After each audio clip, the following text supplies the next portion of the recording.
Kua pōhiritia e te reo tātaki o Aotearoa nei te kai whiriwhiri hōtaka hou, ka noho nei hei mātanga tohu i ngā hōtaka Māori me ngā hōtaka moana nui a Kiwa.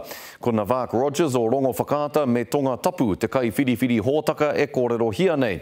Ko ia te kōmihana matua i whakaata Māori, engari kua whakawhiti mai ki te reo tātaki nei, kei raro i tōna mana ngā hōtaka tau tohito o te ao pāpāho Māori pēnei i te karere nei, marae me wakahuia tai atu ki ngā hōtaka Māori hou, ka waihangatia hei whakapāhotanga mā te reo tātaki. Hei tāna ko ngā pūnaha toha pūtea o te wā, tētahi o ngā uauatanga, hei whakamātautau māna, tai atu ki ngā ainga o te wā, e pāna ki ngā hōtaka tuku karare. I feel that, the fragmentation of broadcasting and in particular journalism, I'm a journalist first and foremost, the fragmentation of journalism and broadcasting over the past 20 years has actually not been a good thing. That's my personal view.